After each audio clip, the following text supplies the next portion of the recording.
Thank you very much, Ed. So we're going to start taking questions. My side is first, so this side of the round. Let's go to this lady over here in the black top with the white shirt. Yeah, wait till there's a boom. If the boom can come to her, please. If you give us your name and your question, please. Hi, I'm Mandy Winning, and I'm from the Black Country. I'm a community ambassador. And mine is more of a statement from the people of my town. We had a meeting before I came here. They see the Welfare Reform Act as an insult to a developed country and an assault on its people.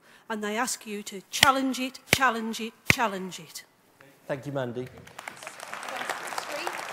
Okay, so we're going for another couple of people. Let me go to my lady round the corner here. Here we go. My name's Elaine, and I work in the NHS. Firstly, can I just say thank you for an opportunity to be here today. I don't normally get an opportunity to speak out like this. I work in the NHS, I believe in the NHS, but next week I won't be in the NHS. I work in public health. We are being tupied over, and there is an awful lot that says that public health belongs in local authority. But come next week, everything that we do and across the NHS is going to go out to tender. The money, the resources that should be used for services for everyone in this room and for everyone that we represent is going to be spent on processes which is going to rip the heart out of our services. Elaine, let me just... Elaine, tell us what, I mean, because you're right at the sharp end of this, tell us what is actually going to... Because some people will be aware that these regulations have been passed by the government and they had to withdraw the regulations. They think they're bringing them back or have brought them back. What is going to happen to you? What do you know about what's going to happen to you next week? I've just completed 3 tendering processes. Over the next 12 months, every service that we have will have to be recommissioned. That means going out to a marketplace. It means hours and hours of work for staff, just going out to find people to deliver services. No one's saying that the services that we have are perfect, but a lot of those services are provided by skilled professionals within health settings. They are so desperately needed. And we're going out to a marketplace to see if somebody else can do it cheaper. And there might be somebody who can do it cheaper, but they won't invest in the infrastructure and the additional services that cost money. And that's why the NHS is an economy in itself, and it needs to be preserved. Okay, thank you.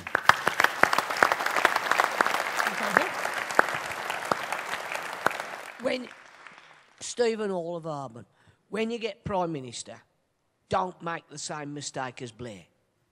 Kick the electorate in that. The Cockneys were told they must have Frank Dobson as Lord Mayor. They kicked him up the backside and had Ken Livingstone. Then there was all the cronyism. Top ministers getting away with blue murder, spending 2 or 3 months in the doldrums and then back on the front bench, as with David Blunkett. I hope this is going to be a long list. No. No, as with David Blunkett and Peter Hain. So don't make the same mistake. What was your name, sir? Stephen Hall. Stephen. Okay, look, let me start on Stephen's question. I've had my criticisms of the last government, but look, I've got to say to you, Stephen, that we rebuilt the hospitals, we rebuilt the schools, and I think we made a big and positive difference to this country. And no government is perfect, and governments make mistakes. But so that is my starting point. But of course, we've got to acknowledge what we got wrong. And that's why I've been very candid about issues like immigration and banking and indeed Iraq. I think your point about making sure that politicians stay in touch is absolutely right. That's why the events like this are important. Elaine, let me say to you, first of all, thank you for what you do in the NHS, and thank you to everybody who works in the National Health Service. Look, the NHS is the proudest institution of Britain. And it makes me furious what this government is doing to it. Because, remember all those promises, no top-down reorganisation of the NHS? You heard those promises. And then they come along and do exactly that. And what's worse, as Andy Burnham has been exposing, what's worse is it is an agenda to privatise and fragment the NHS. That is what it's about. That's what these regulations that Elaine is talking about are all about. And actually, the genius of the NHS is actually that it is a coherent and integrated service, not a fragmented service. Now, if you want to ask me what would we do, we wouldn't be doing what they'd be doing. And what Andy has been talking about is, in a way, precisely the opposite. How do you integrate health services further? And this is the point about the NHS. It can't stand still. It's got to be taken in a positive direction. And I think Andy's got some really exciting plans that I guess people have been engaging with today. And it's really this idea that, look, the NHS is having to cope with things it never had to cope with before. People in their 80s, their 90s, a whole set of needs which aren't just about medical care, but actually about more general social care. And the problem we've got at the moment is we've got, if you like, too often an iron curtain divide between health and social care, and that's what's got to change. But the change that the government is bringing forward is completely wrong, because it's a fragmented and, as I say, privatised NHS, and it is not the NHS that the British people want, and it's certainly not what people voted for at the last general election. Let me deal with the question that came from Mandy about welfare reform. Look, it's not welfare reform what they're doing, Mandy. I mean, it isn't that at all. I mean, take the bedroom tax, which in a way I think is the worst example, or one of the worst examples of what they're doing. I mean, the bedroom tax is a complete disgrace.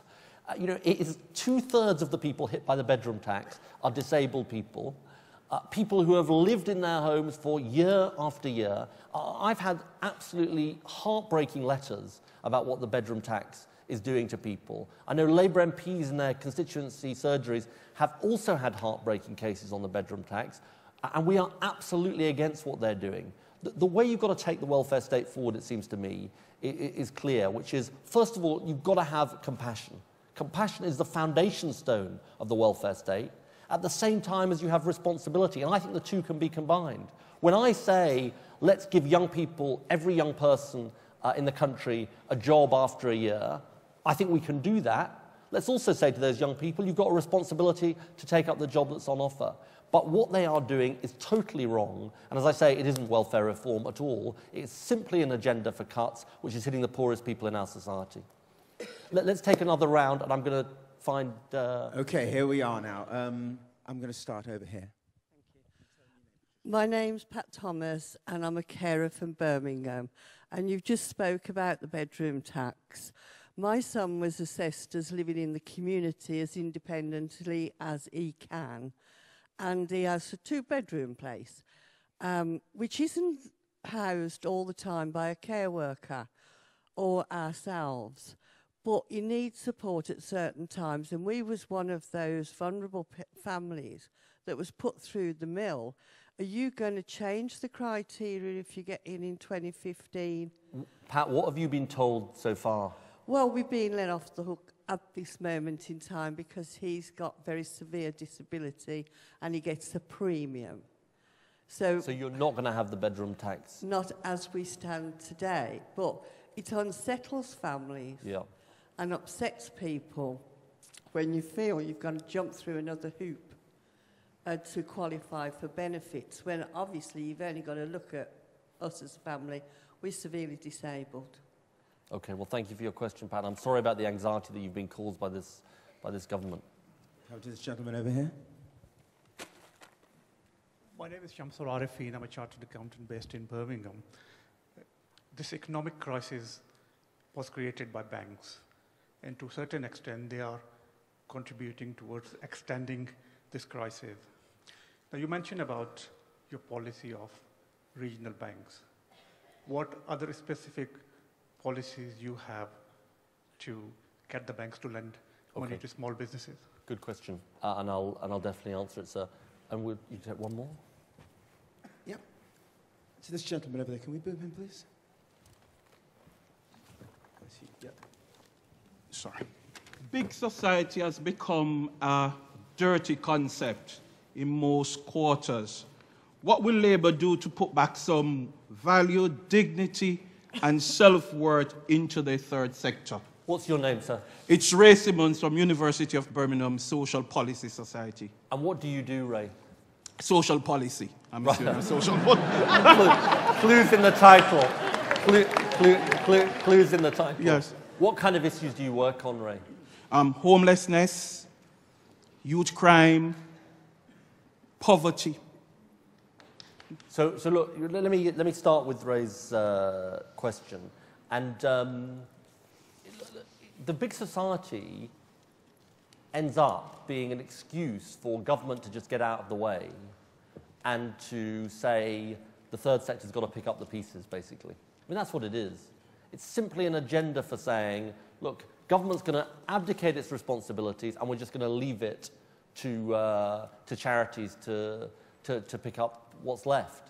And that is just hopeless. It's terrible because charities can't cope with that situation. You know, the Prime Minister said, when I asked him about food banks, he said, well, you know, I think we should praise the people in food banks for the fantastic work they're doing. That's what the big society is about. And Harriet Harman, who's here, said to me, and then I used the line because she gives me my best lines, she said, look, the big society was not supposed to be about feeding hungry children in Britain. And that is a classic example. Of course we praise the people who do good things at food banks, but it shouldn't be necessary. And so, you know, I think that is the problem with the big society. It is a way of, as I say, it's a way of abdicating the responsibilities of government. So what's my answer to it? You've got to have a partnership between government and the third sector. I was a minister for the third sector. I know that actually government can often be not a good partner for the third sector, but that is the answer. And use the genius of the third sector to provide services and do other things, but don't make them pick up the pieces for government not doing its bit. And let me deal with the gentleman over here who asked about banking. So there's a number of things that need to be done. Look, first of all, you've got to get the regulation of the banks right, and that is something where we are still pressing the government because you know, George Osborne has essentially had to be dragged kicking and screaming to having a proper separation between what they call high street banking and casino banking. You know, the casino banking is essentially the investment banking, and you know, we've got to go back to some old principles that high street banking is about knowing your customer and it's about a safe form of banking. So that's the first thing you've got to do. Secondly, we need more competition in our banking system. We have too few banks in Britain. There's too much of a monopoly among a few banks, and we've got to change that. But thirdly, the thing that we've accepted, and I think it's really important this, is you can't just leave it to the mainstream banking system. You've got to have a British investment bank specifically helping small business, and as part of that, we propose a regional banking system. And I think this regional banking system is an incredibly exciting idea. And you know, if you take Northern Rock, in a way it's a parable for what went wrong. It was a regional bank, a mutual, with a proud record, and then it went into totally the opposite direction and started gambling with people's money in the most dangerous and reckless way. So I think we've got to return to some of those principles if we're going to sort out the problems in the banking system. Let me deal with the question that was asked about the bedroom tax. As I say, I'm incredibly sorry about the anxiety that you've been caused, and this is why I've been asking about it at Prime Minister's Question Time. Liam Byrne has been campaigning on this issue. You know, we've had a really big Labour campaign on this. Look, we're going to have to look to see what we inherit in relation to the bedroom tax and what the fallout from it is. I mean, we still are going to be campaigning to try and get the government to curb its worst excesses. Frankly, I think they should be doing a lot more to change it, even if they don't drop it completely, because I think it is so awful and the terrible things that it's doing to people. But we'll do everything we can to protect you and others who are being hit by the bedroom tax. And I know that Labour councils, who are being put in an impossible position in a way, will do all they can as well. Steve McCabe helped you. He's a very good constituency MP, and I'm sure he did. Kate, over to you. Okay, great to get people involved that can't be here in person today. This one's coming over the internet from Mohan in Birmingham. Why are all the main energy companies increasing prices for electricity and gas above inflation, even though they are making soaring profits? Well, because the market is essentially rigged. I mean, it's Mohan who asked the question. That's my answer to Mohan. Look, what the problem is, you've got 6 companies that control more than 99% of the market. And we've been saying for 18 months to the government, Caroline Flint has been leading out a charge on this and saying, look, we've got to break this up. We've got to open up the market. But unless you open up the market, you're going to find that these big 6 companies continue to control the market and charge over the odds for people. So we've got very, very clear plans to change this. And also one other thing to pass on is to say that pensioners in particular should not have to shop around for the lowest energy tariff. And we said that by law, we should guarantee every pensioner over the age of 75 the lowest tariff available. So a guarantee by law that you're not going to have that kind of confusing situation that's facing pensioners. Great. And we've got another question here from Corrine in London. How does Labour intend to tackle landlords charging increasingly high rents for overcrowded, substandard, quality property? Well, look, this is a really important question, and it's part of our the whole policy review is looking at this issue. But I've said that we've got to have a register of private landlords, and we can't allow private landlords to behave in the way that they have in the past. Many private landlords do the right thing and do good things, but some do not. And it's really, really important, this, because people who are renting private accommodation need some guarantees about the quality of that accommodation and need some guarantees that they're not being charged over the odds. So we've got a very, very clear answer, and we'd bring in those plans if we were in government. Let's take another round. Okay, Kerry? let's take 3 questions. Let's go to the gentleman in the blue shirt, just over here with the glasses. Can you get to him there? It'll be this boom coming just here. So you're the closest. About 3 rows from the back. Put your hand up, please, sir, so we can see. Yeah, fantastic. If you could give us your name and question, please. My name is Stephen Hall. Hi, Stephen. Sorry. I work for National Service for part-time cleaning. I want to question about when the management. I worked at the hospital National Service for 4 years. I didn't get no contract. I was on bank for 4 years. Okay, well, thank you for your question. Which hospital do you work at? Orthopedic Hospital. Okay. Okay, I'm coming over to D. In fact, I can reach you then, madam. Hello, my name's Margaret and I'm from a small town called Redditch. We're losing our A&E. Now, I've had an heart attack. If I have another heart attack, I'm going to be rushed either to Worcester or Birmingham. I could be dead by then. If you ever got in, would you give us our A&E back? Okay. Well, a big question came up What in was our your health question, session I'm sorry? earlier. What's your name, sorry? Margaret. And let's go with that gentleman with the stripy jumper there, please. There's overhead mic coming to you. Hi there. My name is Alex Zarifa. I'm from the Arthur Terry School. But actually, I don't want to talk about education. We already had a great conversation earlier. I also have had a heart operation, quadruple heart bypass, at the age of 32, 33. We're all going to need the NHS. Every one of us. If you haven't already, you're going to need it. One of the best things your party did do when you were in government was invest seriously in the NHS. We should celebrate that. You saw the strength of feeling against Andrew Lansley's bill when it first came in. This is, beyond the economy, which is obviously the most important thing, that's got to be your second best selling point. If we're going to be one nation, we all need to be able to access services to the NHS, and it needs to be the best they can possibly be. They saved my life, and it's exceptional. We should celebrate the NHS as best we can.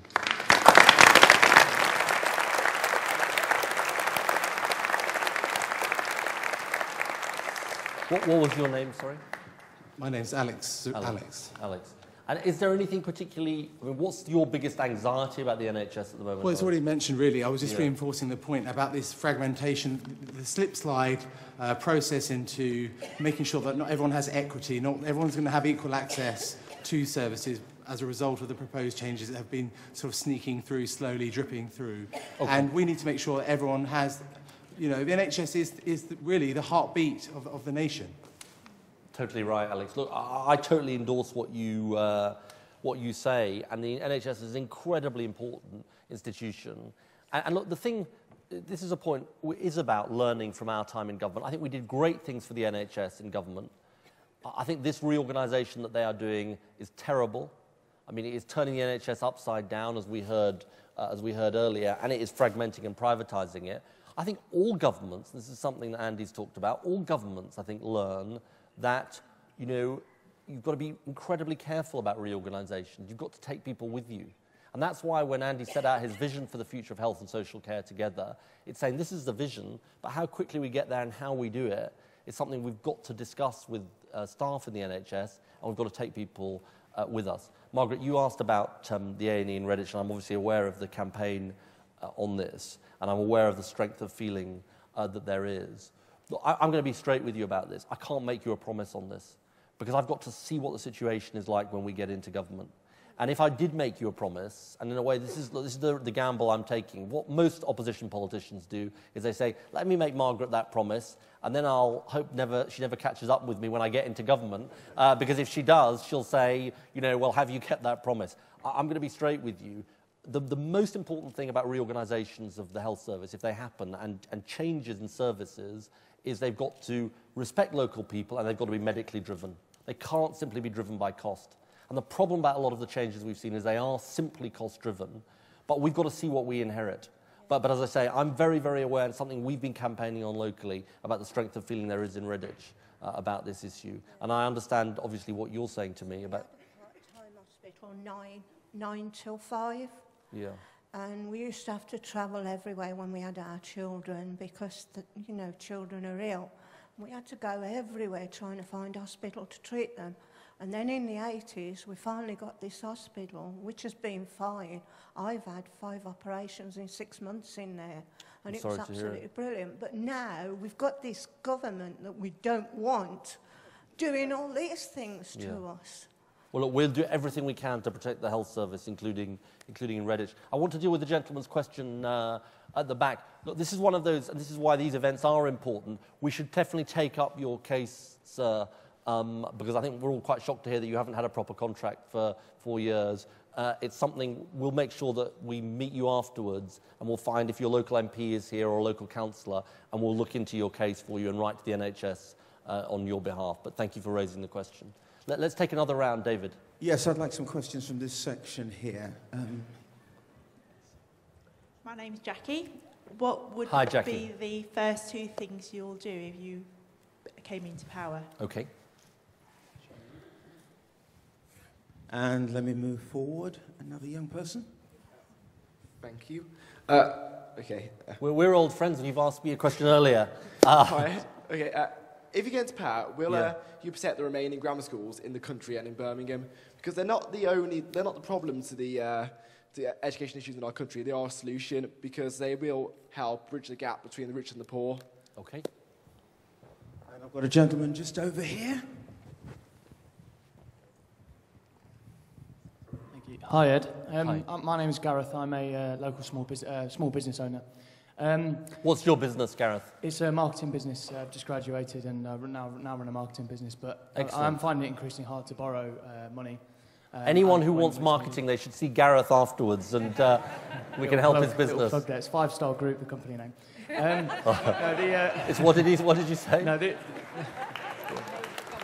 my original question What's was the name of the company? 5 Star Group. 5 Star Group. Okay, Group. You heard it here first. See Gareth. Have you got a website, Gareth? Yeah, 5star-group.co.uk. We're on Facebook as well. 5star-group.co.uk, in case you wondered. My original question was about the lending small businesses, but a gentleman covered that earlier. My other question is about the Liberal Democrats, unfortunately. And we all know that saying one thing and doing another seems to be their forte.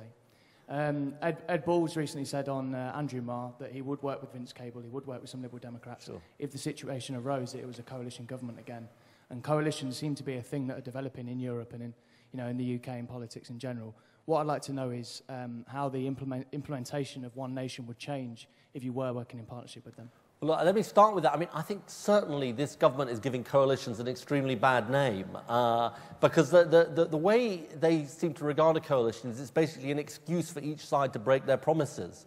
So the Tories say, well, we would have done that, but if it hadn't been for these pesky Liberal Democrats. And the Liberal Democrats say we would have done that if it hadn't been for these pesky Tories. Look, I want a majority Labour government. And I want a majority Labour government because I think it's much better if you can stand on a manifesto and then implement it, and that's much easier to do without a coalition.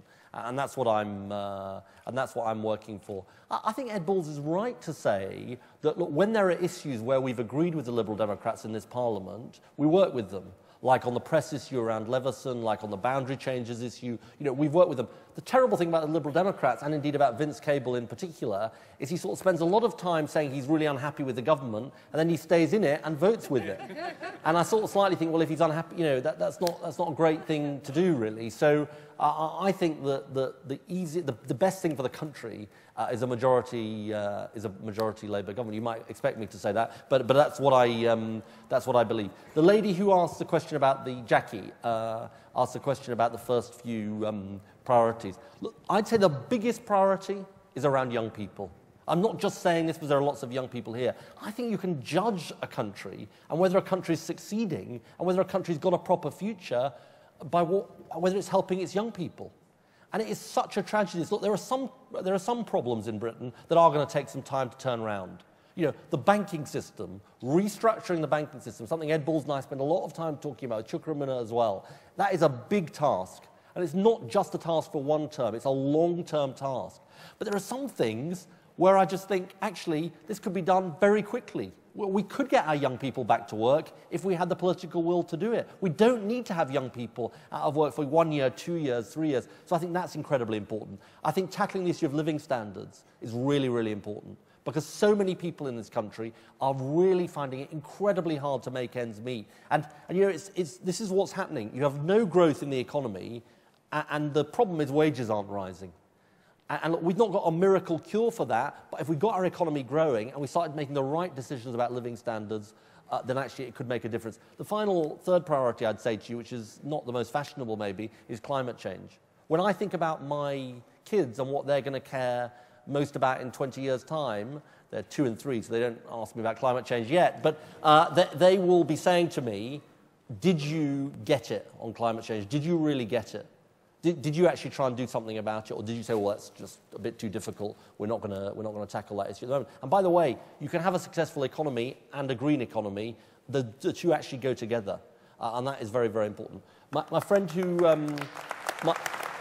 thank you. My friend who asked the question about grammar schools. Look, there's a system in place for ballots if there's any change to grammar schools, a local balloting system, and we've not got any plans to change that at the moment. The point I make to you is that as far as the future is concerned, I don't want more grammar schools. And let me explain why. I went to a comprehensive school. I think actually having people of all educational backgrounds is a good thing. And I was just talking to somebody earlier, and you know, you've obviously had a different experience of a grammar school than this gentleman. I won't say his name for reasons that'll be obvious. He said to me, look, I did the 11 plus, and frankly, it ruined my life. I failed the education session we were at. He said, look, I failed the 11 plus, and it took me a very, very long time to recover. And so, you know, I totally understand your school's a good school, and that's a good thing, but we've got to make sure that we don't have a system that just writes people off. And that was the problem with the old, with the 11 plus system. Let's take another...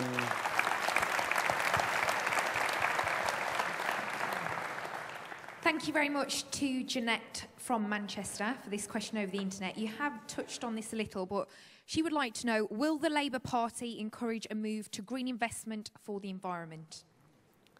The answer to Jeanette is yes. Let me give you one very, very specific thing, which sounds a bit sort of technical, but it's actually very important. We've got a choice. Parliament's going to have a choice in the next few weeks. Do we say that we would decarbonise, i.e. take the carbon out of our energy, our electricity supply by 2030? Now, that sounds like quite a technical thing. Why is that so important?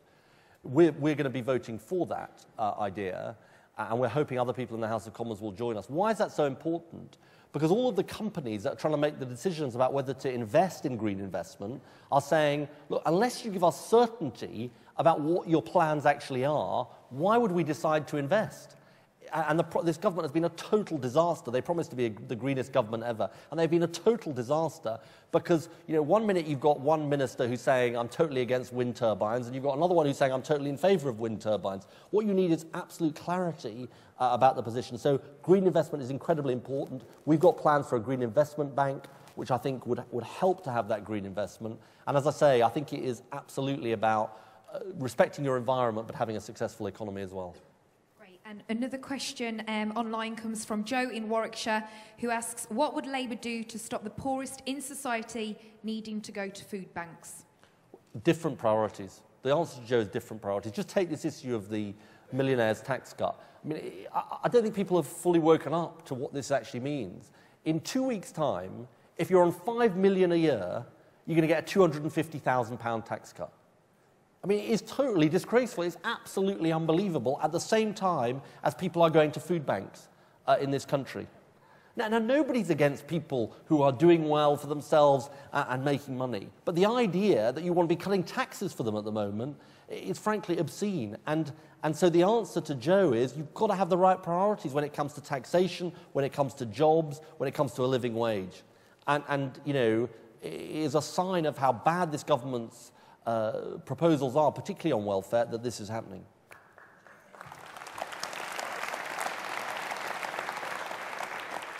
We're going to section D. This lady here in the black and red, you're boomed. If you give us your name and question. Hi, my name's Suzanne Tarrant, but no relation to Chris.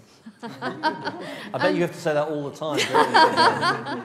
Well, it's a 50-50 question, Ed. Yeah.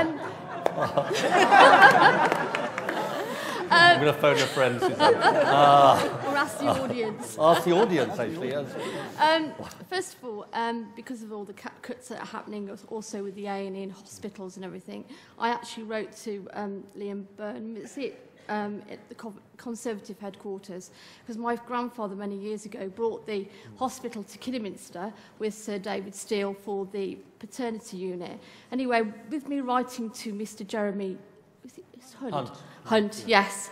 We managed to keep the A&E in Kidderminster because I use the statistics, because we have 1 million visitors a year to the area, and there's only about 5 or 6 ambulances to be able to get us to Worcester or even Birmingham. So with the amount of people, because we've got the West Midlands Safari Park, which takes about 750,000 people a year to visit the animals, and also Severn Valley Railway. And I was in Paris not so long last year, and 2 gentlemen I met actually been to Kidderminster on the train, so home of the Severn Valley Railway. It's a good advert for Kidderminster. So it's a good advert for Kidderminster. So we managed to keep our A&E. So what will happen with the Redditch one? You should talk to that marketing guy about Kidderminster. Exactly. Thank you very much. Yeah, and also as well, again, how are you going to inject cash flow into the country for the young people? Okay. Thank you very much, Suzanne. Good question, because we have a young person with a question. Hi, my name is Naomi and I'm a second-year Jaguar apprentice. You say that you're putting a lot of stress on implementing young people in apprenticeships, but if you're in government, how long do you expect that to take? Because there could be a generation that misses it and then they feel like the government's let them down. Naomi, just keep the microphone for a second. I'm sure the audience will be interested to know how you got into this apprenticeship. I was actually promoted a lot through school. My school was really successful in careers, very pushing towards where you can go in life and not just university for the people that are more vocational. And I think that should be emphasised. And are you enjoying it? Definitely. It's such an opportunity to bring industry back to the UK and just promote young people. Very good. Thank you. And should we take one more? Yes, this lady over here. I can hand you my mic. Hello, I'm Julie. Hi, Julie. Hiya. I'm a psychiatric nurse working in Birmingham, and the Chancellor said this week that he's going to cap public sector wages at a 1% rise, and also that he's going to look at stopping the pay progressions or reviewing the pay progressions for people who work in the public sector. When you get into government at the next election, was that something that you would revoke? Thanks, Julie. Let me deal with those questions. First of all, Suzanne, your question, really important. Again, emphasising the importance of local health services, and I think the whole audience will have heard what you had to say, and the importance of that. And the importance, I think, just to go back to this point I made earlier, about the way decisions are made. The decisions have to be made on the basis of clinical need, and I think actually people will respect that. The problem is when it looks like it's not being made on the basis of clinical need, but simply as a cost saving. Look, your point about young people is very, very well taken. And it takes me to Naomi's question about apprenticeships. First of all, congratulations, because I know how hard it is, how competitive it is to get into the JLR apprenticeship, and what a great job you've done to do it. My answer to you, Naomi, is that we've got to have a sort of system which makes what you've been able to do possible, and that means reform at every level, essentially. It means changing things when it comes to the qualifications that young people are doing, so there's a clear qualifications route. I think it's about making sure, you obviously did have good careers advice, but making sure that there's good advice about careers for young people. I think it's about making sure the apprenticeships are there. Too many companies are not like JLR and don't offer the apprenticeships, and we are uniquely bad in this country, actually, at the amount of apprenticeships that we offer, including among large firms. I mean, it's a minority of large firms that offer apprenticeships. And then we've got to make sure that the money that's spent on training and apprenticeships is actually well spent, because sometimes it isn't well spent, and companies say, look, you know, actually I've had somebody trained, but they've been trained in the wrong thing. And the final thing, and I was very struck recently, I did a thing with Newsbeat on Radio 1 about apprenticeships, is this quality question. We've really got to protect quality. Because if apprenticeships simply become a way of companies rebadging jobs that they're already offering which don't offer proper training, then it sort of undermines the brand. So I think we've got to do all of those things, and there will be a very, very big priority for us. The question from Julie is a really, really important question. Let me answer it. So look, the first thing to say, and this is so important, is what is the government actually doing? They said in 2010, we'll clear the deficit within 4 years. And George Osborne actually said in his second budget, we don't need to come back for more. We've asked people for what they're going to have to sacrifice, and that's it. Now, look, we said, in terms of the previous decision that the government made, that reluctantly we thought there was a case for a 1% across the board, on average, pay increase, with more for people at the lower end. I think it is pretty reprehensible that they've now come back to ask for more targeting the public sector. But Julie, I've got to give you a completely sort of clear answer on this, which is that we've got to look at the situation that we're going to inherit.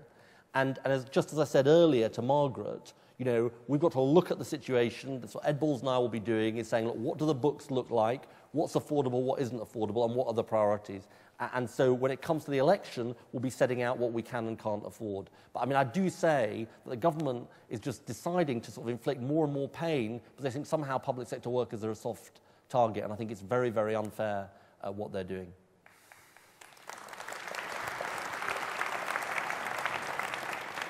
Right, let's see. We want some questions from over here. There's a gentleman just at the very end there. I wonder if you could possibly reach him, please. Yeah. Hi, my name's Francis. I'm from Nuneaton. I'm a passionate pro-European. I want to know what you want to do to try and counter the anti-Europeanness that is coming from the Tories and from UKIP, and to basically stop them trying to pull up the drawbridge and pretend that we're not in Europe. What do you think the best thing about Europe is, Francis? Well, I've actually benefited from Britain being a member of the European Union personally, because I did an Erasmus exchange here at university. So I think that we can learn from other people in Europe, we can take things from them and basically have an exchange of people and ideas. Where did you go as part of your scholarship? I went to Heidelberg in Germany. Very good. Okay, good question. Thank you. Hi, I'm Shaista Gohir from the Muslim Women's Network. Many national and international charities are supporting the Robin Hood tax. For those of you who don't know what that is, it's a teeny-weeny tax on the financial sector that will make no difference to them, but will help raise billions of pounds that could go towards education, NHS, help the poor here, even the poor abroad. Now, 11 countries have already signed up to the Robin Hood tax. Even Bill Gates is supporting it.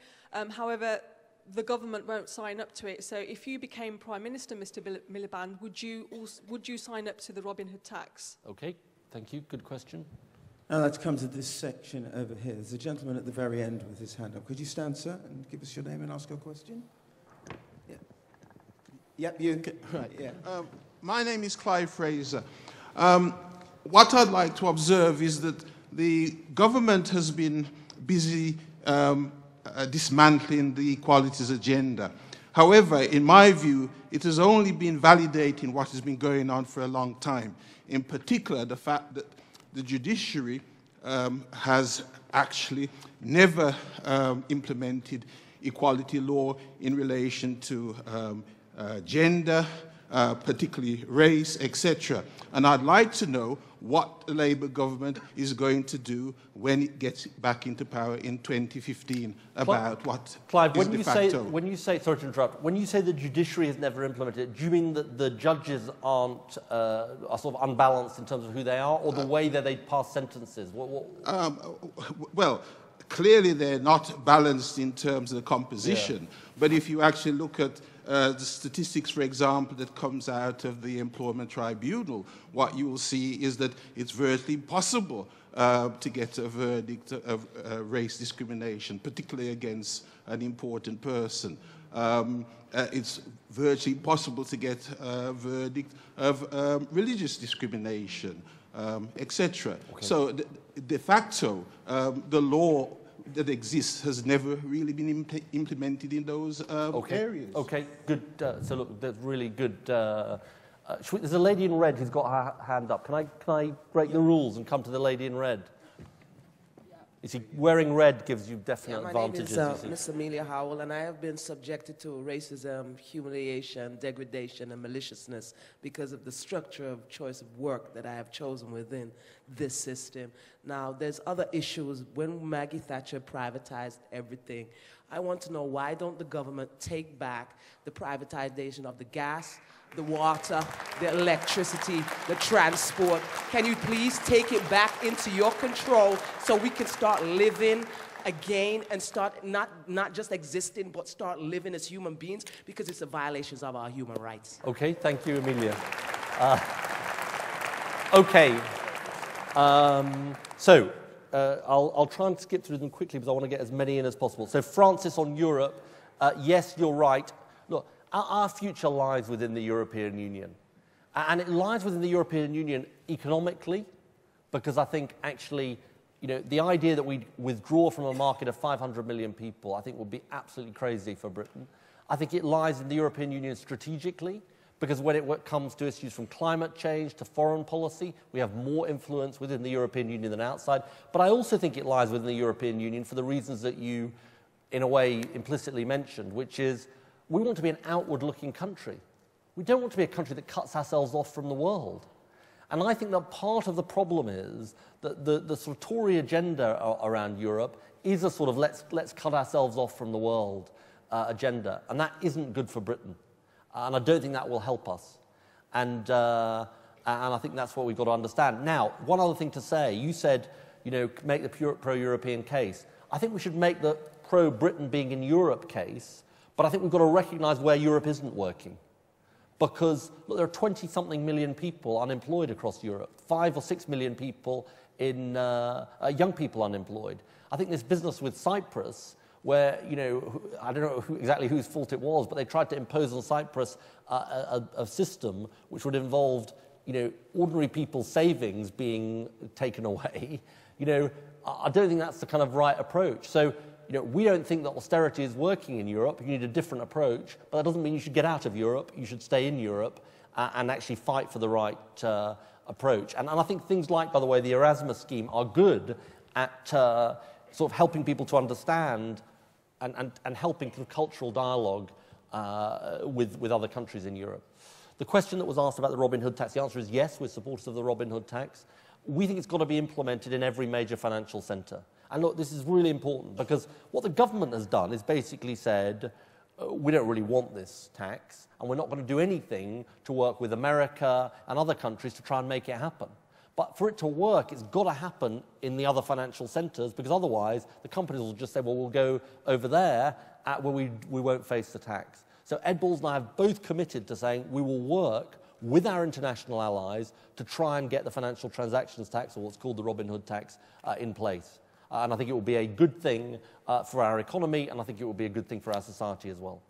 The other two questions, now I can't read my own writing. Clive, your question about, well, look, you see, so here's the interesting thing. I think we had quite a proud record on the Equalities agenda. I mean, Harriet Harman passed the Equalities Act, which was precisely about how to deal with some of the issues that you're talking about. But I think you're right to say that we face a massive issue in our society of sort of living up to the principles of the equalities agenda.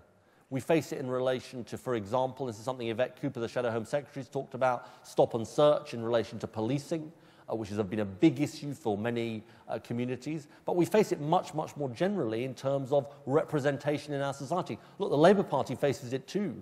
I mean, we still don't look in terms of gender or race like the country we seek to represent. And I've said, for example, that I want a Labour, eventually a shadow cabinet, Labour cabinet. We should be aiming for 50% of that cabinet or shadow cabinet to be women. We should be aiming for many more people from ethnic minorities to be in our, not only in the cabinet, but also in Parliament too. And that's true of the civil service. That's why I asked about the judiciary. That's true right across the board. So let me finally come to Amelia's question. Amelia was just in a dialogue with Ed Balls, I think. Join the Labour Party. Ed's just put her to join the Labour Party. Do I still need to answer the question? Yeah, I will, sorry. Look, Amelia, I've got a lot of sympathy with what you say. The thing you've got to face up to, though, is this. One of the questions we're going to be facing in government is we will have very, very few resources around. And I don't want to make any bones about this. We will be incredibly constrained in the decisions we make. And so, look, I'm the first person to say we've got to make the gas and electricity companies behave better. But there's a big question, and my answer to this question is I don't think this is the priority, to say, look, we should be nationalising those companies. I mean, first of all, I'm not sure it's the answer, and secondly, we certainly don't have the money to do it. But we've got to make them behave properly, and that means much, much tougher regulation. We've proposed a new regulator, for example, for the gas and electricity companies to make them behave. And the other point I'd make to you is, look, other countries don't have this same problem. I mean, other countries can manage a system that actually works. One other thing just to say, which is in relation to the railways, we've also said in relation to the railways, let's look at all of the options that are available, private, public, mutual solutions. We shouldn't have a dogma that says they've got to remain in private hands. We've got to look at all the solutions that are available. Let's take another round. Is that Kate as in me? Stand up. My turn to ask you one from over the internet. This one's come from Karen in Leeds. My son graduates from uni this year. He has had a very dispiriting search for employment. He feels he's done 4 years of hard work and has nothing to show for it but debt. What are Labour's plans to help young people get a fair chance at finding employment? What's her name? Karen from Leeds. Well, I think hopefully Karen's been sort of following this on Twitter or on telly, which is to say, look, we've got to provide our young people with jobs. And we can't have graduates or people who are not graduates, spending year after year looking for work. And as I said earlier, I think it was to Jackie, this isn't difficult. This is absolutely doable to get our young people working again, and a Labour government would do it. One more from the internet? Yep. Okay. This is from Marish, very local, in Walsall.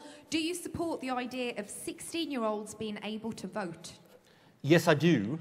And do we have any 16 and 17-year-olds here, actually? Oh, over there. Now, this is a dangerous question. Do you support... So put your hand up if you're a 16 or 17-year-old. Right, okay. And now put your hand up if you think 16 or 17-year-olds should have the vote. Okay, and put your hand up if you're against 16 and 17-year-olds having the vote. Oh, this is interesting. Okay, you're not a 16 and 17-year-old, Julie. I'm joking. Okay, let me hear from a 16 or 17-year-old who does think that you should have the vote. Yep. Well, I think... What's your name? My name's Simon from Arthur Terry School.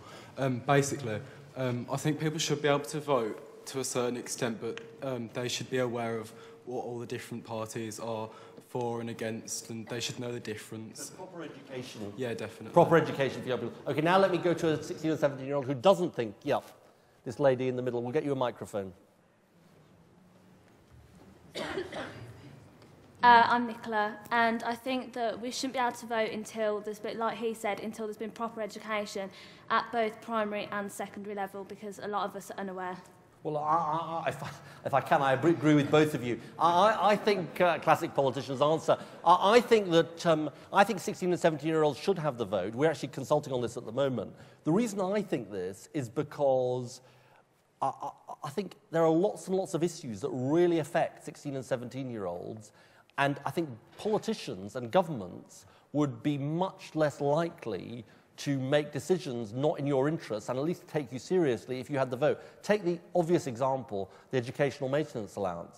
George Osborne abolished the educational maintenance allowance, the EMA, in one stroke of a speech. I think it affected, you know, hundreds of thousands of 16 and 17-year-olds. I think he'd have been much more cautious about it if he'd thought, well, actually, you know, these people could vote me out, and they're actually voters. Now, the other thing to say is you can pay taxes when you're 16 and 17, you can get married, I think, with parental permission, all that. But your point is totally right, which is that you've got to have proper education as well. I actually think this will be an opportunity to improve citizenship education in schools. Do you have citizenship education in schools? You made a face. It's not good. How bad is it? The teachers don't really value it. Right. But I know that it is different in various schools. Your teacher's not here, is he or she? No. I hope not. No, I hope not. Yeah. Let's hope they're not watching on television. Yeah, no, it's not valued. And the fact that it's not valued for in UCAS points either. Right. So, Okay, well, look, I basically, that's basically my answer. Proper education, proper citizenship education, and proper rights for 16 and 17-year-olds. Carrie. More questions? Yep. Wonderful.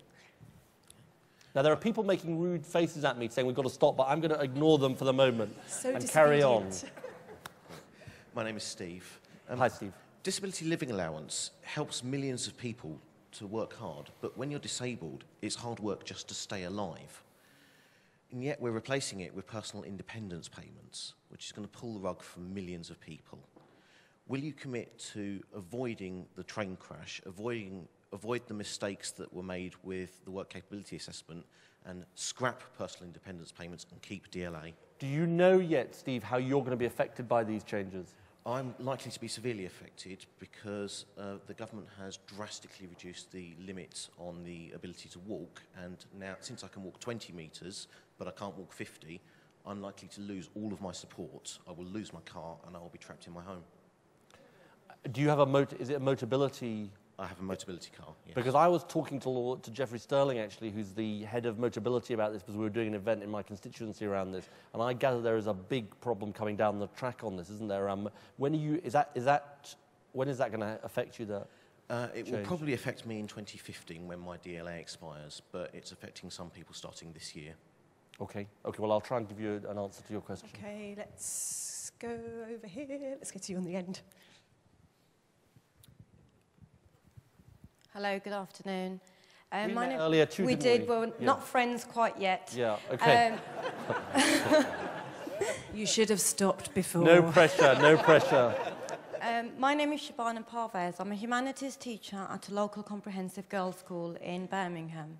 My question is around education, which has been brought up time and time again. I would like to reinforce the case that you mentioned about Florence, a student who didn't know what course to take, whether to go down the traditional academic route or vocational course. And another lady who's making a point about citizenship not being valued. The question is, when are politicians going to stop messing around with education and let teachers teach and subjects to be valued?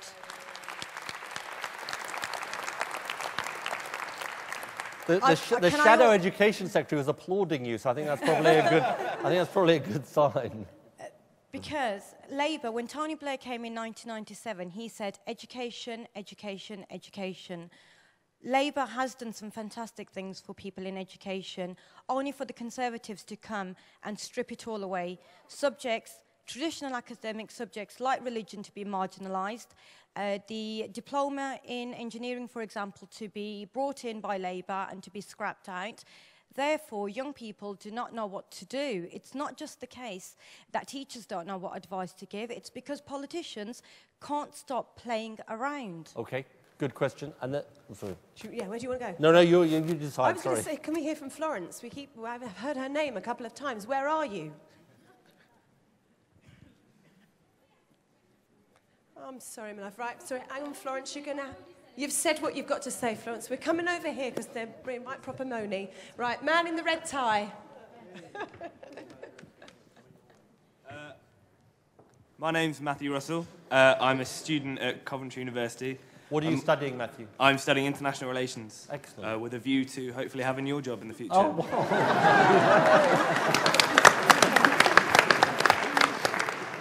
I'm also... Just wait a few years, if you don't mind. Okay.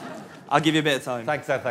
I'm also a member of the Coventry Young Labour Society, and I'm their campaigns officer. As a student, and I speak for a lot of my other friends as well, if you're in a low or middle income family, it's struggling. Because I've struggled this year. It's been my first year. Money management, I don't think the schemes are in place to help students with their money. I don't think there is enough money available for students to live on. I know students even from higher income families, if you've got 3 kids and 2 are at university, how are you meant to afford to pay I pay £4,500 for my accommodation, and it's cheap at my university. And I know people that pay more. And I don't understand how, with a top grant of £7,200, you can afford to pay full accommodation and to live for nearly half a year. I don't see it adding up. Okay. Are you okay to take one more question just whilst we're here?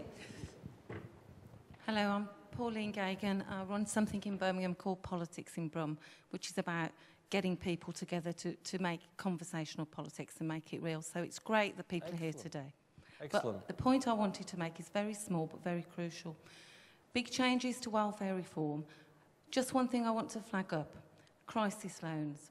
When people need one and they ring the crisis loan, the message now is these cease on April the 1st, but they don't tell everybody that, for example, in Birmingham, £6 million are here specifically to deal with that issue. I think it's a disgrace, that, first of all, that they're going, but more importantly, that they're not being redirected correctly. And I think all MPs in this city and elsewhere, but we're talking about Birmingham here, and also councillors, need to be making it emphatically clear that the funds are here to help people in crisis. And I think it's despicable. Pauline, I should know the answer. I mean, I knew about the changes to the social fund, but this money is going to local councils, is it? Local councils, I'm sure Albert Ball can flag it up. But most importantly, we cannot have a society where people are left not only dependent on food banks, but not being told the truth, that the money is still, to some extent, here. Okay. And if you look at UK Gov, it also says emphatically that this funding is ceasing, but not telling people that there is still a safety net. I think that has to be flagged up. Okay, thank you, Pauline. That's really important that you've done that. Matthew, your question. So this goes to the whole issue of how you finance higher education. We said 18 months or so ago that we wanted a system where you at least cap the fee at £6,000. I don't think that's a complete answer, but that was what we were proposing 18 months ago. But we are still looking at what is going to be possible for our manifesto, because we recognise, you know, and the reality about this, it goes back to my point about the many and the few, that it's, and I see it in my own constituency, it's particularly if you're from a lower or middle income home, as you said, you know, the idea of ending up in debt of £40,000 or £50,000 is incredibly off-putting to people in terms of going to university.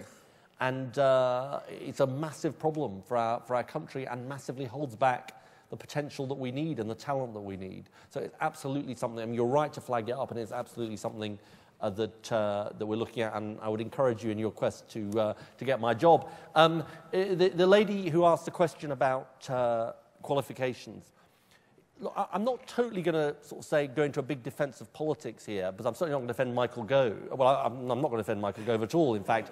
But look, the issue is not so much, I think the issue is not so much politicians playing with the system, it's what this government is doing to the system. I mean, I've honestly got to say that to you. I don't say that about every issue. But what is Michael Gove doing? He is essentially trying to take education back a few generations. And in the worst way, you know, on banking, it'd be quite nice to go back to some old-fashioned banking.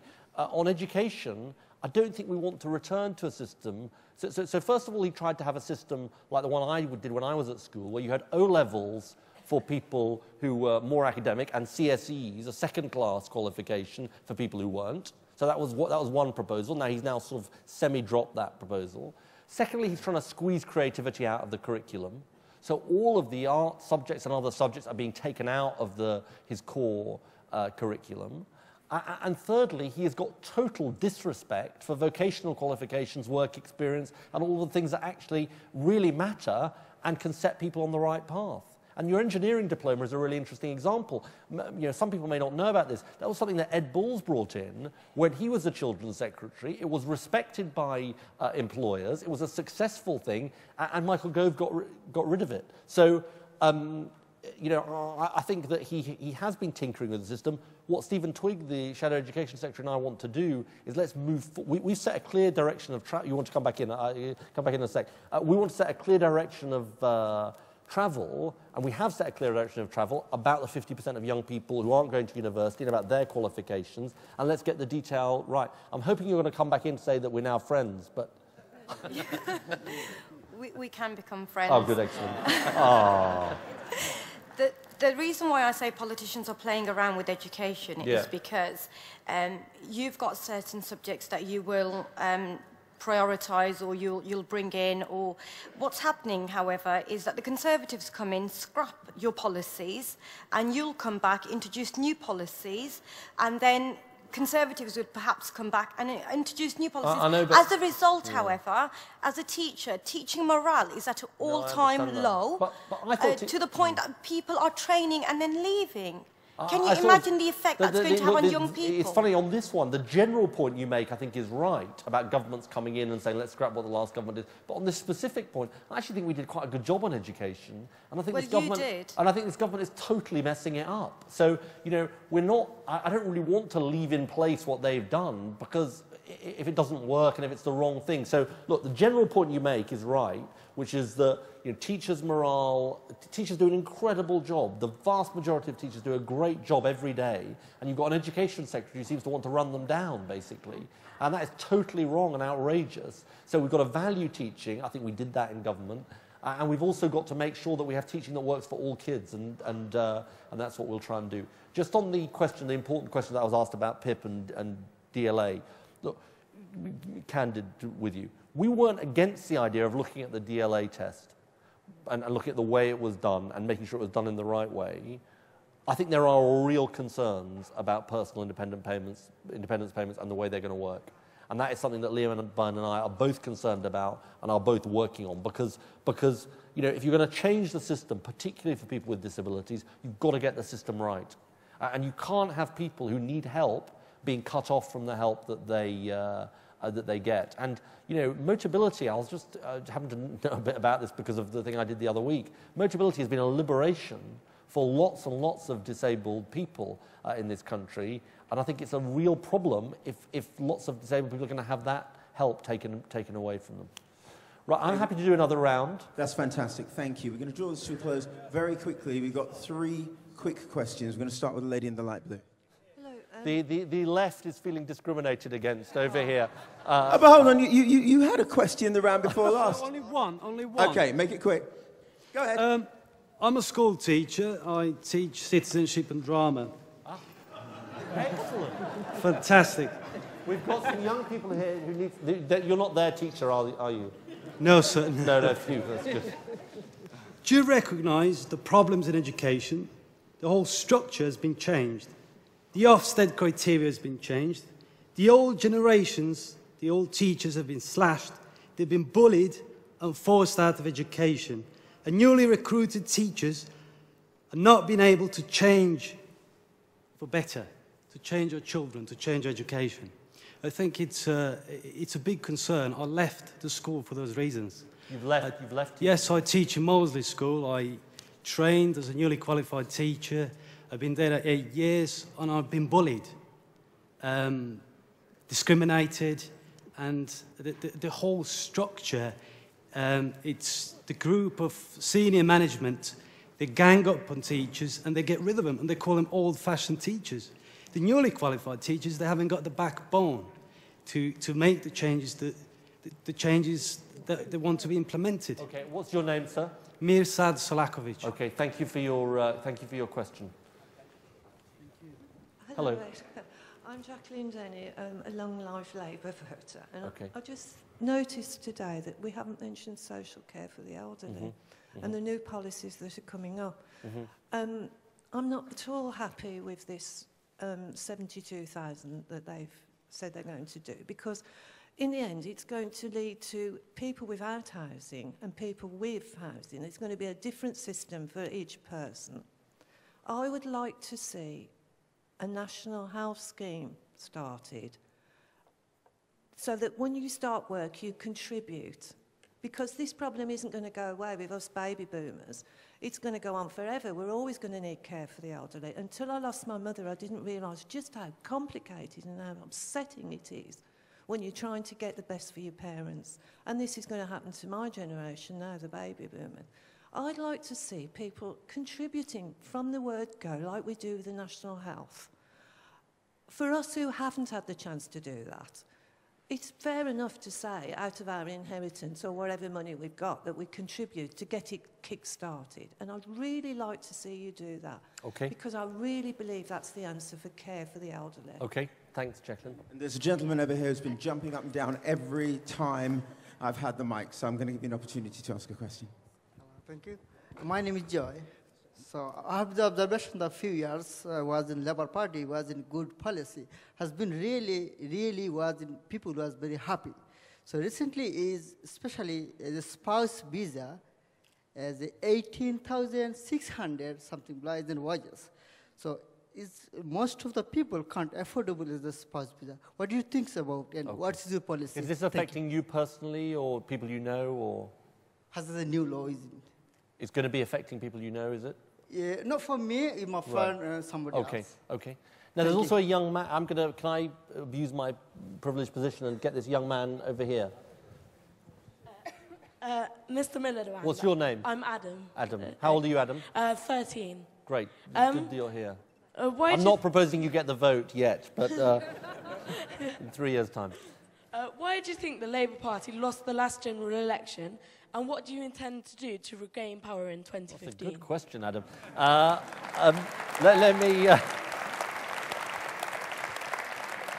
Adam has a future job as Jeremy Paxman, I think, after that question. Look, let me answer you directly, Adam. Look, I think inevitably what happens to governments, we were in power for 13 years, as old as you are, and after 13 years, governments make mistakes and they lose touch with people. I think the biggest single thing we lost sight of was that while up to 2008 the economy seemed to be doing well, underneath it lots of people were really finding it tough.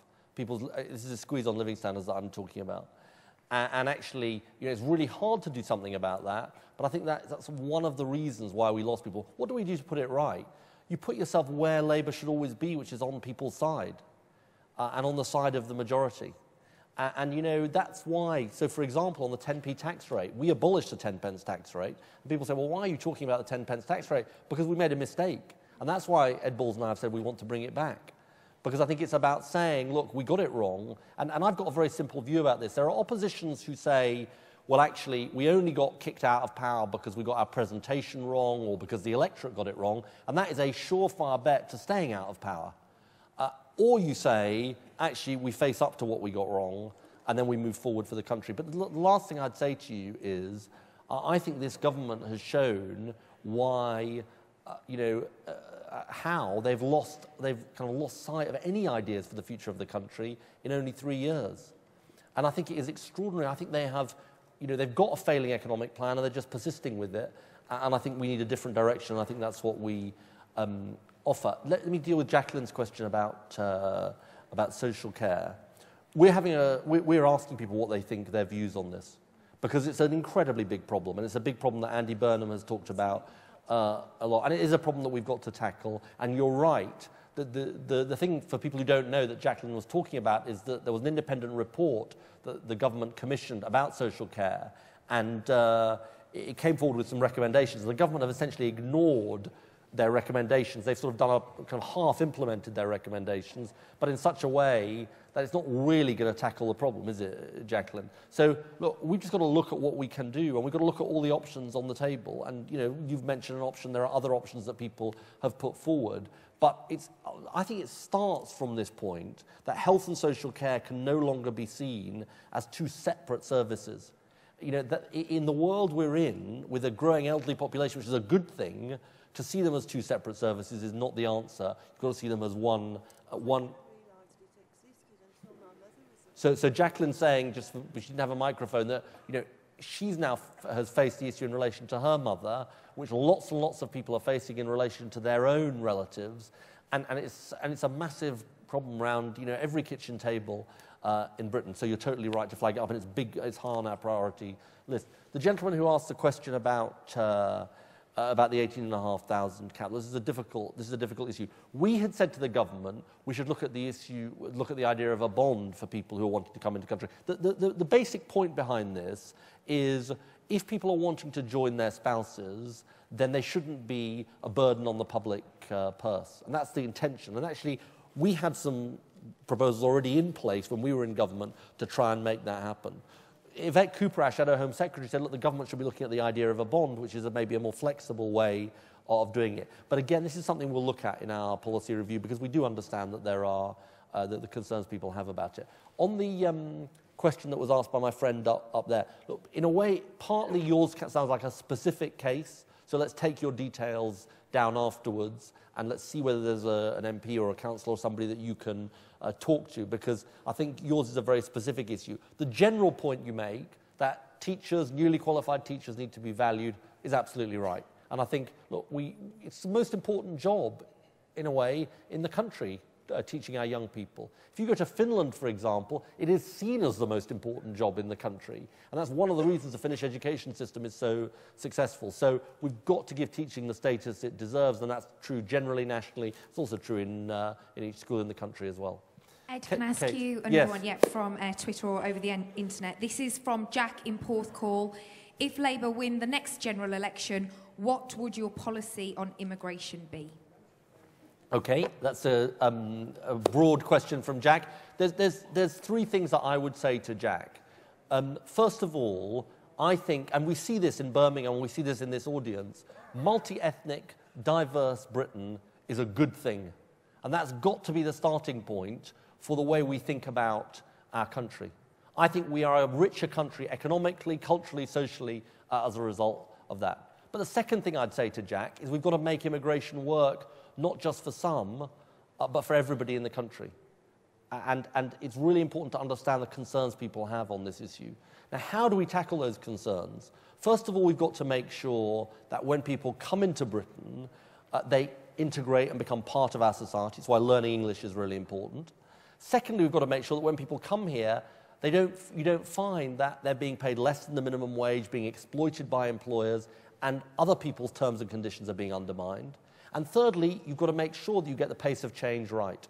And Yvette Cooper gave a very, very good speech on this the other day, which was all about our approach to this issue. The final thing I'll say to Jack, who asked the question on Twitter, is this, which is we've also got to make sure that immigration that benefits the country, we actually take advantage of it. Take this issue of students, and there'll be people here who are facing this issue in relation to higher education. The moment the government is saying, we're going to stop students coming in to the country, even when they can benefit our country, even when universities could be helped by them coming in. So, you know, you've got to have a firm system of controls. You've got to make sure there's integration. You've got to make sure that people's terms and conditions aren't undermined. But you've also got to take advantage of the immigration that can actually benefit the country. Your final question, if Okay. they're making mean faces over there at you, over the internet. This is from Joe in Chorley. How would a one-nation Labour government make our tax system fairer? Well, very, very specifically, if Ed Balls had been delivering the budget last Wednesday, we would have not gone ahead with the tax cut for millionaires. And we would have instead said, let's protect the tax credits that are such a vital lifeline to so many people in this country and make work pay. We would have been introducing a tax on the richest homes in the country, over £2 million, to reintroduce the 10p tax rate that I've talked about. And we'd also have been saying, because it would have kick-started the economy, let's have a temporary cut in VAT to get the economy going. So there's three specific ways in which we would be changing the tax system and making it fairer for people. Carrie. Do you want one more question? One more question. I know you want to squeeze one more. Okay. Hi there. My name's Dan Taylor. I'm a third-year Jaguar Land Rover apprentice. You get the last question, Dan. No pressure.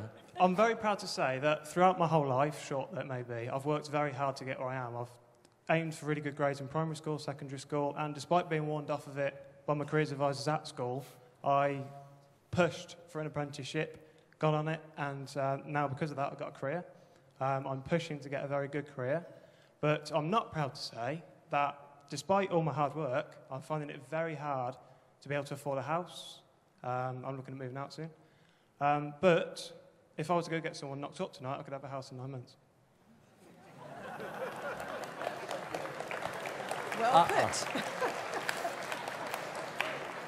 Well, look, God, that's a really that's an appropriate last question. Look, first of all, Dan, congratulations.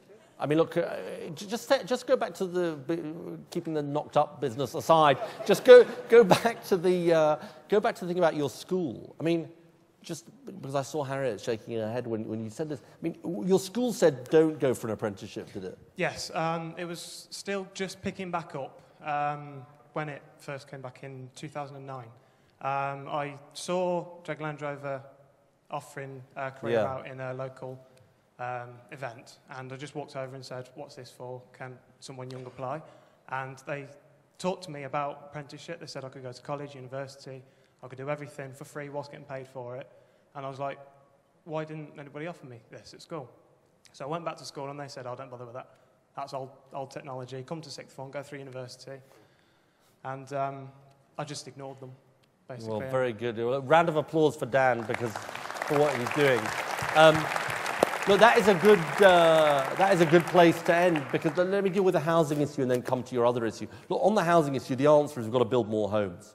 We've got to build more homes. I mean, I think we have just going back to history, a Harold Macmillan-style challenge in terms of house building. In the 1950s, he was the Prime Minister, and they built a lot of homes. And we have that scale of challenge because of what's happening. And frankly, the idea that the government is going to say, well, let's make it easier for people to get mortgages, but we're not actually going to do anything to build more homes, is not going to be an answer. I mean, that is not a recipe for dealing with the housing problems Britain faces. But let me just go to your apprenticeships point, because I think it's really important. Look, it shows that there is a massive cultural problem we have in this country. It is a cultural problem around business. It's a cultural problem around vocational qualifications.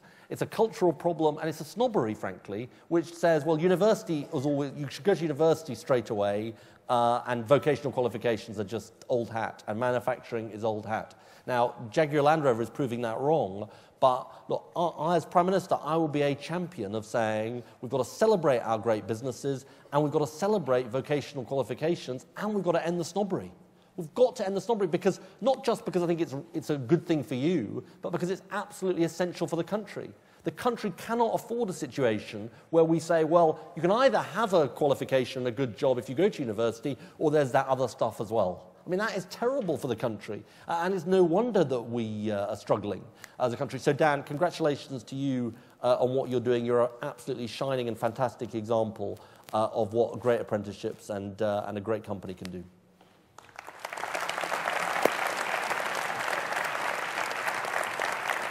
I'm going to, ladies and gentlemen, I'm going to, there is a lady waving at me in a completely sort of convincing way, but I'm afraid we're going to have to wind up. Let me just say a few words, just by way of conclusion, and I'm going to give the last word to Carrie. Look, first of all, thank you. I said we were going to do politics in a different way. We have. We've had people here who are Labour supporters, people who aren't, people who might become my friend, and others. Look, we're going to keep doing politics this way. There's a gentleman who said something about the last Labour government, and I didn't agree with everything he said, but one thing I do agree with is that there's a danger that politics just loses touch with people. And the surefire way of losing touch with people is spending all your time in the House of Commons. That is definitely route one to losing touch. And so, look, the answer is events like this.